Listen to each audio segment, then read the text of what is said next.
Sheikh Hasina doctor Mohammad ইউনূসকে যতই সমালোচনা করতেন, মানুষ তার সম্পর্কে তত বেশি শ্রদ্ধাশীল হয়ে যেত অ্যান্টি এস্টাবলিশমেন্ট সেন্টিমেন্টের কারণে। কিন্তু পরবর্তী যখন ডক্টর মোহাম্মদ ইউনূস ক্ষমতায় এলেন, আসার পরে যখন তার ব্যক্তিগত কতগুলো ভুল ভ্রান্তি, তারপর তার সরকারের কতগুলো ভুল ভ্রান্তি, এরপরে বৈশ্বিক পরিস্থিতি, দেশের সামগ্রিক অবস্থা সব মিলিয়ে প্রতিটি জিনিস প্রকৃতিগতভাবে তার বিরুদ্ধে গেল। মানুষের যে সহজাত যে এস্টাবলিশমেন্ট বিরোধী মনোভাব, সেটার কারণে তার বিরুদ্ধে চলে গেল। আর শেখ হাসিনা এবং তার যারা লোকজন ছিলেন প্রশাসনের ভিতরে, বাইরে, রাজপথে ১০ মুখে ডক্টর মোহাম্মদ ইউনূসের কেল্লা ফতে করার জন্য একের পর এক প্রকল্প তারা বাস্তবায়ন করা শুরু করলো। ফলে কি হলো, সরকার ৩ থেকে ৪ মাস মোটামুটি একটা সুখনিদ্রা দিতে পারলো।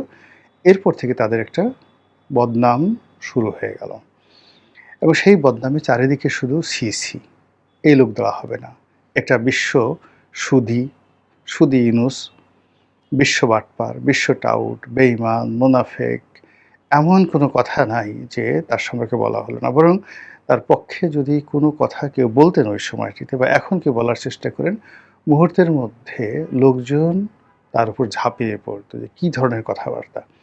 তো এরকম একটা অবস্থা যখন শুরু হলো, তখন তিনি যেখানে হাত দেন সেখানেই তার হাতের আগুনের আঁচ তিনি অনুভব করতে থাকলেন। আস্তে আস্তে সরকারের সমস্ত সম্ভাবনার দ্বারগুলো বন্ধ হয়ে গেল।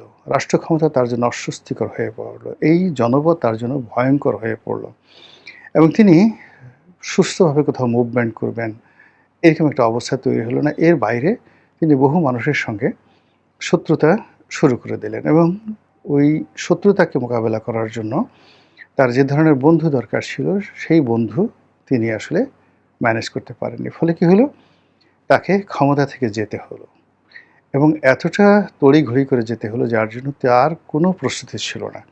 তার মূলত প্রস্তুতি ছিল ৫ বছর থাকার, কম করে হলেও ৫ বছর থাকার। তার দ্বিতীয় প্রস্তুতি ছিল একটি পলিটিক্যাল প্ল্যাটফর্ম দাঁড়া করা, সেটা এনসিপি হোক কিংবা জামাত হোক, তাদের মাধ্যমে ক্ষমতা এরকম নিরাপদ কারোর কাছে, গোষ্ঠীর কাছে সেটা হস্তান্তর করে যাওয়া, যেন তার মানে আগামী যতদিন তিনি জীবিত থাকেন ততদিন যেন তার সব কিছু নিরাপদ থাকে। কিন্তু ঘটনা একটার পর একটা ঘটতে থাকলো। এখন সেই ঘটনা শেখ হাসিনা ঘটিয়েছেন, তার লোক ঘটিয়েছেন, দেশ ঘটিয়েছে, আল্লাহ ঘটিয়েছেন, বা কে ঘটিয়েছেন, ইভেন ইবলিস ঘটাতে পারে, উই ডোন্ট নো। কিন্তু ঘটনা যেটা ঘটেছে, তারপরে কি হলো, বাংলাদেশের ইতিহাসে সবচেয়ে জনপ্রিয়, সবচেয়ে শ্রদ্ধেয়, এতটা শ্রদ্ধা, এতটা জনপ্রিয়তা আমার কাছে মনে হয় না যে বঙ্গবন্ধুও পেয়েছিলেন, যেভাবে আগস্ট মাসের ২০২৪ সনের আগস্ট মাসের ৮ তারিখে ডক্টর মোহাম্মদ ইউনূস পেয়েছিলেন। তো যাই হোক, সেই জনসমর্থন, সেই ভালোবাসা এখন অনেকটা বুমেরাং হয়ে পড়ল।